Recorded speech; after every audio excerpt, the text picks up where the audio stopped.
Được các bạn tập bình lo mà bạn miền lại to phải lắm miền này kẹp tập mồm gì muôi ớt các bạn này kẹp tập mồm gì muôi mà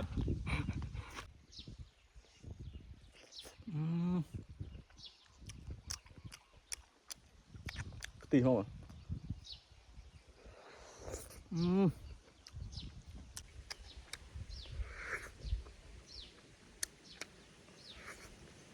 anh đi về miền Lục Ong miền ấy về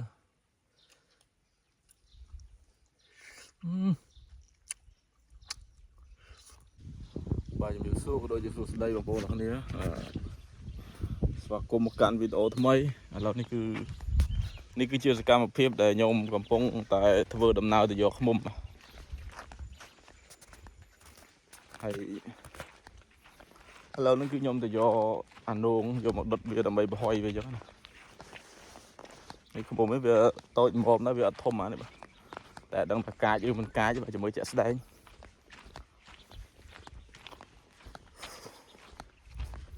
คือถ้าดดอันนงnó bị hoiคลั่งเราสะยอมดดดอกมั้ยนี่ป่ะดดเบียไปหอยตัดตัวสนาของเขาเดียวบ้านนี้ขมบ่เยอะว่ะเบียกูซ้อมได้ป่ะทมมอมเยอะป่ะเบียมันทมม้านี่ก็มันโตอีกม้ามาละมอมอ่ะไอ้กระโปงคือถ้าเบียกระโปงละมอมอ่ะvà là cứ nhầm do sặc sơ đạn đi xem bà nhọt nong nông này ở phía sau nữa đầm bầy đập vừa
và là cứ nhầm lang được rồi bà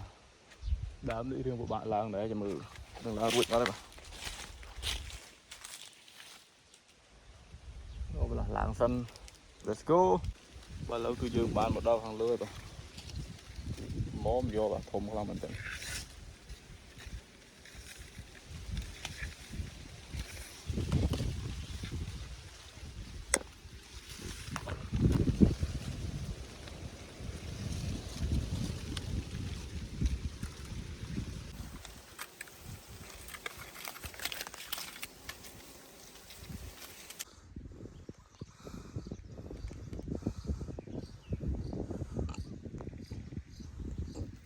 bà vô bán nó cứ bà tập bình ọc là một tuần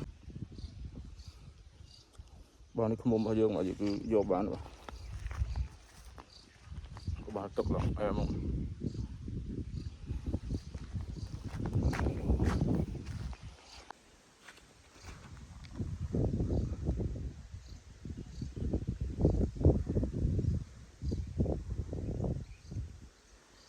bình đó các bạn tập à giờ mình lại to lắm mà các bạn tập bình lo mà miền lại to mà này chứ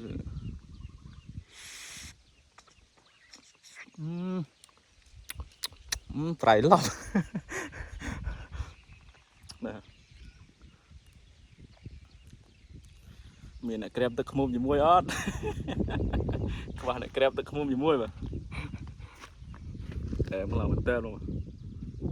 từ lúc mà xin quỳ mình tên mà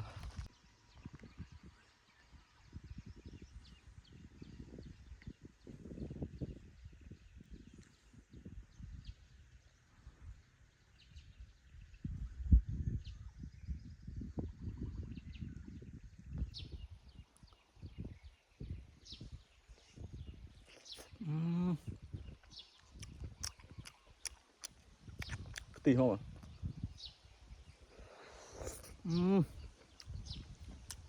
Tí.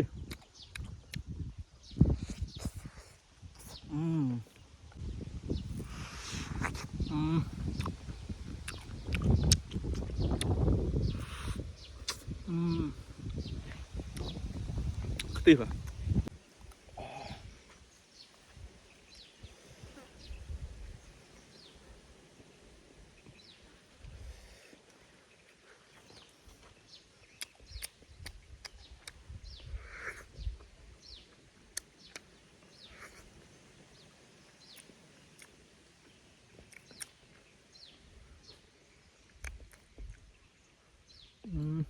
Chịt khá lắm bà.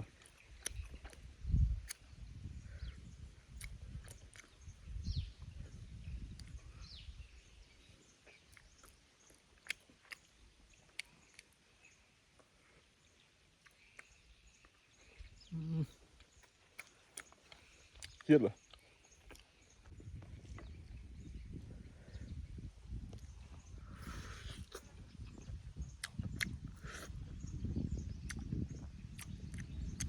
Tí ha, tí ha. Tí mình tên mà.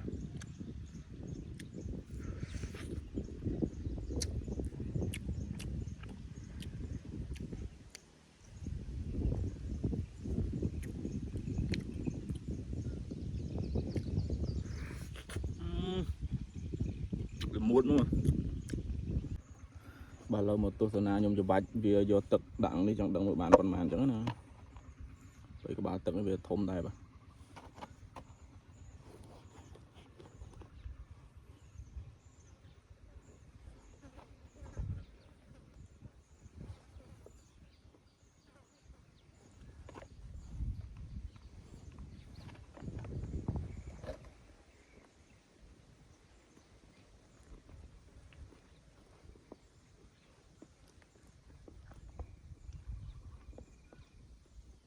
Vinh ló bà tực.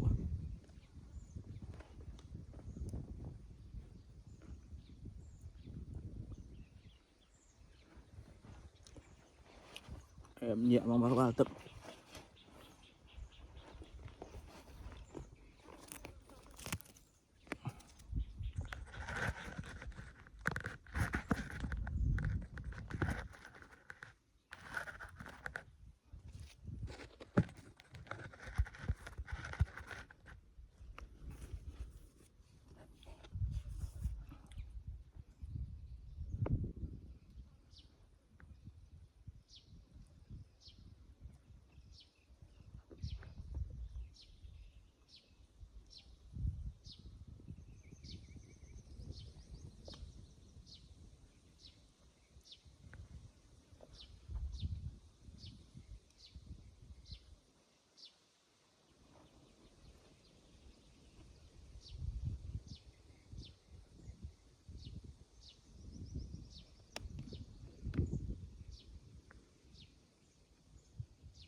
Bà tực bị mặc plu đây mà.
bạn này dừng đi hỏi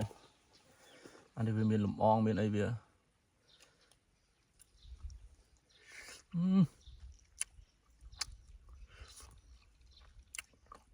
chít khăng vậy phải không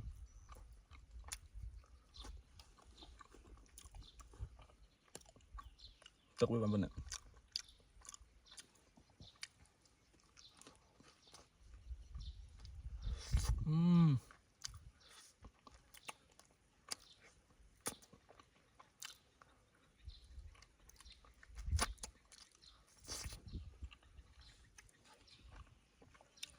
hòm om mà tức vậy